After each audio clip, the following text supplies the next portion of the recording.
एक दिन बिक जाएगा। माटी के मोल जग में रह जाएंगे प्यारे तेरे बोल।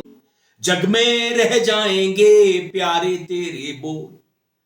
इस गीत को भगवा ब्रिगेड और उनका सिस्टम बिल्कुल याद नहीं रखता, जबकि हम सब की कही हुई एक एक बात, एक एक बोल इस जग का, इस ब्रह्मांड का हिस्सा बन जाया करती है।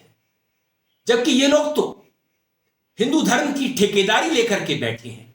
इन्हें तो यह बात, यह विचार मालूम होना चाहिए था, मगर यही भुला देते हैं। कुछ भी बोल देते हैं, कुछ भी बक देते हैं, जो बाद में झूठ और जुमला साबित होकर के रह जाती है। तो फिर चुनाव आयोग उन्हीं राजनीतिक दलों में भेदभाव कैसे कर सकता है? चुनाव आयोग के लिए न तो कोई विपक्ष है, न तो कोई पक्ष है, सब समकक्ष हैं। याद कीजिए, चट्टान से ज्ञानेश कुमार ने एक प्रेस कॉन्फ्रेंस में क्या कहा था। उन्होंने कहा था, ना पक्ष है ना विपक्ष है, मेरे लिए सब समकक्ष है चुनाव आयोग के लिए। मगर वास्तविकता इसकी उलट है। ये लोग विरोधाभासी बयान देते हैं और विडंबना अब भारत की यह है कि इन्हें हटाएं कैसे। ये तो जम करके बैठ गए हैं, कब्जा करके बैठ गए हैं कुर्सी पर। बिहार में बीते कल 6 नवंबर को पहले चरण का मतदान हुआ। मतदाताओं को रोका गया, उनके रास्ते में बाधाएं खड़ी की गई। बहुत सारे मतदाता नाव से नदी पार करके वोट डालने जाना चाहते थे, मगर नौकाओं को रोक दिया गया, उनका संचालन रोक दिया गया। मतदाता परेशान दिखे। संभवतः यह विपक्ष के मतदाता रहे होंगे। ये देखिए क्या कह रहे हैं। राजद को वोट देना शुरू होगा जा रहा है, को वोट देना शुरू होगा जा रहा है कि अपनी सरकार बनेगा। आरजेडी को वोट देना शुरू होगा जा रहा है, आरजेडी को वोट देना शुरू होगा जा रहा है। हैं किस तरह से देखिए, किस तरह से देखिए ये दानापुर विधानसभा और किस तरह से प्रशासन का तांडव किया जा रहा है, वोटरों को रोका जा रहा है। को कराया जा रहा है, एसडीओ को फोन कर करके बार बार उनको बोला जा रहा है कि रोकिए रोकिए। क्यों रोकिए? आप वोट देने का अधिकार से वंचित कर रहे हैं लोग को। ये दानापुर की जनता बर्दाश्त नहीं करेगी। क्या प्रॉब्लम हो गई? आप वोट बिना डाले भी नाराज होकर यहाँ से जा रही हैं, क्या प्रॉब्लम हो गई? सीधी नहीं दिया, जो पर्ची आता है ना, एक पर्ची होता है और दूसरा जमा करना रहता है। हमारे पास डिजिटल है, हम लोग को डिजिटल भेजा गया। अंदर गए तो वो बोले कि उनको हार्ड कॉपी चाहिए, बट बीएलओ ने प्रोवाइड ही नहीं किया है। मैं कहाँ से हार्ड कॉपी दूँ? और ये वोटर कार्ड आप लेकर रखी यहाँ पे आई हुई थी और उसके बाद मुझे कह रहे हैं कि एक टिक भी लगाया है, मेरा वो टिक भी लगाया है। पक्ष के होते तो करनाल से बिहार की यात्रा करवा दी जाती मुफ्त ट्रेन में, खाने पीने के इंतजाम के साथ, जैसी कि हुई। हरियाणा के मुख्यमंत्री ने इसका इंतजाम करवाया। करनाल से पटना के लिए ट्रेन भेज दी गई। तो जिस तरह का नंगा नाच सत्ता का हम देख रहे हैं, वैसा नंगा नाच इतिहास में कभी नहीं हुआ, बीते सालों में कभी नहीं हुआ। 2014 के बाद इसकी शुरुआत हुई, 2014 से पहले कभी नहीं हुआ। इमरजेंसी लगी थी, मगर बाद में स्वर्गीय इंदिरा जी ने इसके लिए माफी मांग ली थी। हालात तब कुछ और थे, मगर आज तो देश में अघोषित इमरजेंसी लगी है। हम बोल नहीं पा रहे हैं, हम कहीं इकट्ठा नहीं हो सकते, आंदोलन नहीं कर सकते, प्रोटेस्ट नहीं कर सकते। पुलिस की लाठियां चल जाती हैं। जब जेंजीस पर लाठियां भांज दी जाती हैं तो हम क्या चीज है? तो दोस्तों, आज लोकतंत्र को लूटा जा रहा है, संविधान को मुट्ठी में किया जा रहा है कि जैसे चाहो संविधान को तोड़ मरोड़ लो, उसका इस्तेमाल करो। और जो लोग लोकतंत्र को बचाने वाले संस्थानों पर बैठे हैं, कब्जा जमाए, उनके लोग वो तो मनमानी कर रहे हैं, जो चाहे करते हैं। न्याय व्यवस्था भी चरमरा रही है। अदालतों से अब न्याय की उम्मीद नहीं की जाती। 5-5 साल तक जमानतें नहीं होती, सुनवाई नहीं होती। ऐसे ऐसे कारण दिए जाते हैं जिनको सुन करके समझ नहीं आता कि हम किस तरह के भारत में रह रहे हैं। बिहार में जो कुछ हो रहा है उसे दुनिया देख रही है।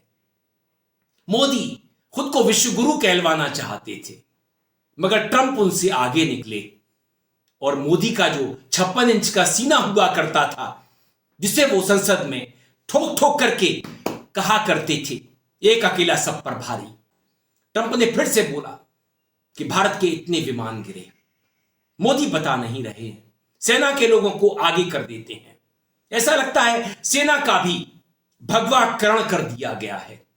जो मोदी चाहते हैं, जो मोदी के रक्षा मंत्री चाहते हैं, वही सेना बोलती है।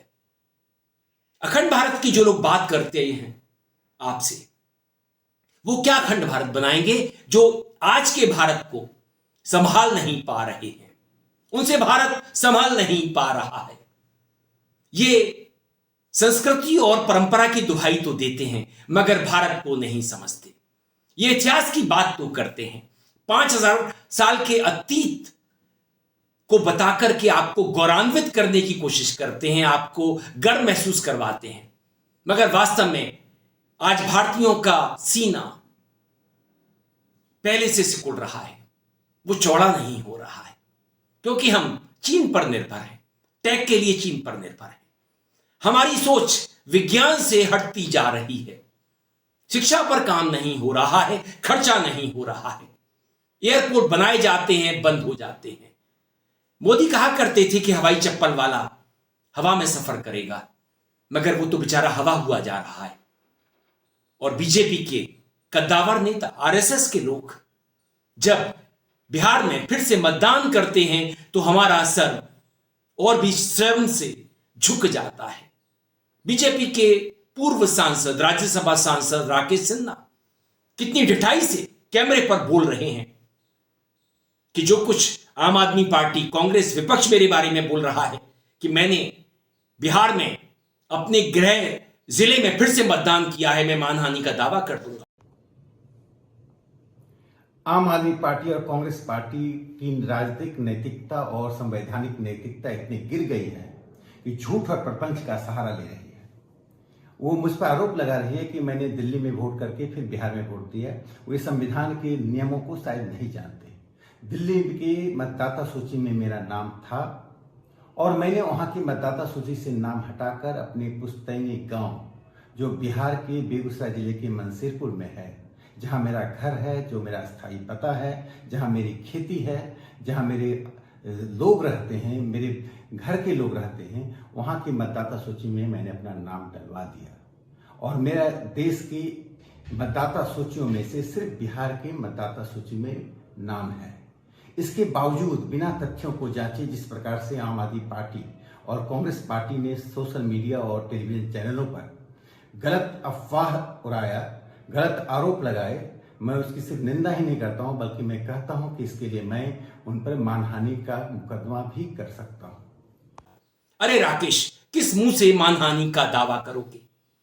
फरवरी में दिल्ली के विधानसभा चुनावों में मतदान करते हो और बिहार में जाकर के फिर से मतदान कर देते हो, अपराध करते हो और उसके बाद सीना चौड़ा करते हो। चोर मचाए शोर, ये कब तक चलेगा? दोस्तों, हमें इसे रोकना होगा। देश के युवाओं को इससे रोकना होगा, जेनजीज को आगे आना होगा। हम उनके साथ हैं। ये लड़ाई लंबी है, हमें अहिंसा के साथ इसे लड़ना है, शांति के साथ अपना विरोध दर्ज करना है, मगर करना होगा। सवाल हमारे लोकतंत्र के मरने का है, हमारे संविधान को तोड़ने मरोड़ने का है। बचा लीजिए इसे, भारत को बचा लीजिए। वीडियो पसंद आने पर आप इसे लाइक करें, दोस्तों साथियों में खूब शेयर करें, चैनल को सब्सक्राइब भी कर दें, बेल आइकन का घंटी जैसा बटन जरूर दबाएं, जिससे कि आने वाले वीडियो की आपको नोटिफिकेशन मिल सके। आपकी प्रतिक्रियाओं का मुझे इंतजार रहता है। मेल आईडी और कमेंट बॉक्स में जरूर कीजिएगा। मेरे वीडियोस को यूट्यूब किसी कारण से प्रमोट नहीं करता। आप मुझे सब्सक्राइब करेंगे, बेल आइकन दबाएंगे, तो हो सकता है कुछ ज्यादा लोग मेरे वीडियोस को देख सकें। मैं था आपके साथ अरविंद, आप देख रहे थे मुझे अपने ही मंच अरविंद दिल से पर। नमस्कार।